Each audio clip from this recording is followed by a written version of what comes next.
काय सांगाल तुम्ही तुमचं जे मुंबईत आलेला आहात, मुंबईकरांनी कसं स्वागत केलं आणि तुम्ही काय सांगितलं मुंबई सोडणार कधी आज तुम्ही मुंबई सोडली जाणार नाही. मराठा आणि कुणबी तीनही अंमलबजावणी केल्याशिवाय मी मुंबई सोडली नाही. गरज पडली तर यातलेही मराठी संख्या आम्ही कमी करू, पण मागण्याशिवाय हटणार नाही. जर नाही केलं तर आणखीन करोडो मराठी याच्या टप्प्याप्रमाणे तसे मुंबईत घुसणार. पण सर शनिवार रविवार तुम्हाला सांगितलेलं आहे की परवानगी देणार नाही, कसं बघताय? कारण सुट्ट्या देखील आहेत या दरम्यान, तुम्ही कसं बघताय या सगळ्याचं? मुदत उपोषण आहे आणि मुख्यमंत्री साहेब 100% परवानगी देण्याची खात्री नाही दिली. त्यांच्या विरोधात महाराष्ट्रात नाराजी लाट दिली. पुन्हा ती नाराजी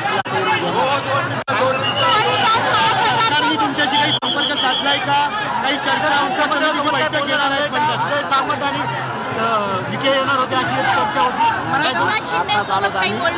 कोणासोबतच नाही. आता आलो आम्ही तुमचं काय होतं. मी आवाहन केलं की गाड्या पार्किंगला लावा, की लोक मुंबईला करतील की त्यांना घरी जाण्याचं आवाहन करतात. नक्की काय करायचं? जाणारे बाकीचे तिकडे ग्राउंडवर काय तर एक ग्राउंड त्यांनी दिलं इथून 2 किलोमीटर 20 किलोमीटर पर्याय दिलं.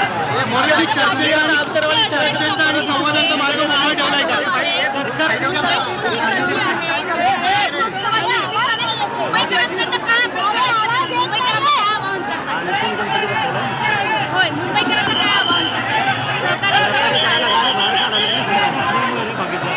सगळं बाहेर काढायला पूर्ण गाड्या सहकार्यच करायला चर्चेचा मार्ग मोकळा ठेवला आणि आमच्या जवळपास 60-70 हजार गाड्या आधीच त्यांनी तिकडं ग्राउंडवर नेऊन लावल्या. चर्चेचा मार्ग मोकळा ठेवलाय का सरकारशी? मोकळा आहे. चला आता मला आराम करू द्या. धन्यवाद. मोकळा आहे मार्ग, मोकळा. आमरण उपोषण बेमुदत आमरण उपोषण कडक सुरू झालं. काही खाणार नाही, पिणार नाही, काय नाही. बसला. चला धन्यवाद. आपण दुपारी बोलू. पुढारी न्यूज जो सातत्याने होता, दुसरा वर्धापन दिन आहे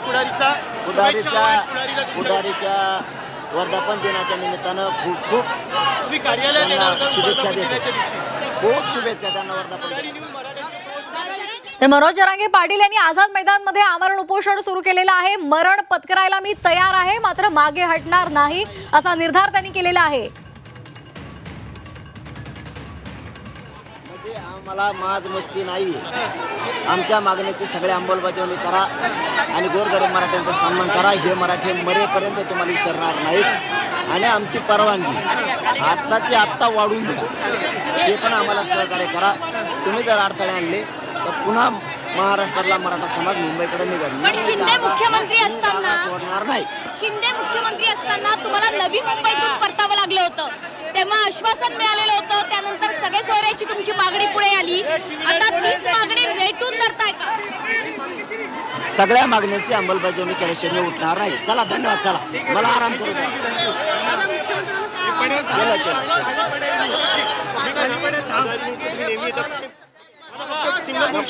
सगळ्या द्यावा लागेल मला.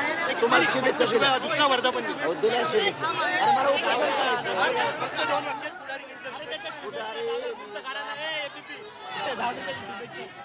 तर आझाद मैदानामध्ये भगवं वादळ धडकलेलं आहे आणि आमरण उपोषणाला सकाळी 10 वाजल्यापासून मनोज जरांगे पाटलांनी सुरुवात केलेली आहे आणि यावेळेला मोठ्या प्रमाणात मराठा बांधव, मराठा समुदाय आपल्याला पाहायला मिळतोय आणि या संपूर्ण जनसमुदायाला मनोज जरांगे पाटलांनी संबोधित केलेलं आहे आणि त्यांनी आवाहन सुद्धा केलेलं आहे.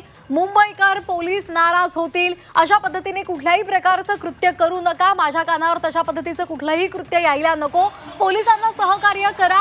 ते सांगतील त्या ठिकाणी तुम्ही आपल्या गाड्या नेऊन जा असं त्यांनी आवाहन आपल्या संपूर्ण मराठा समाजा बांधवांना केलेलं आहे आणि त्याचबरोबरीने मागण्या पूर्ण होईपर्यंत मुंबई सोडणार नाही असा ठाम निर्धार सुद्धा त्यांनी केलेला आहे. तसंच सरकारबरोबर चर्चेचा मार्ग मोकळा आहे असंही त्यांनी सांगितलेलं आहे. काहीही झालं तरी मी मागे हटणार नाही. सरकारला विनंती आहे की बेमुदत आमरण उपोषणाची सोय करून द्या असंही त्यांनी सरकारला आवाहन केलंय.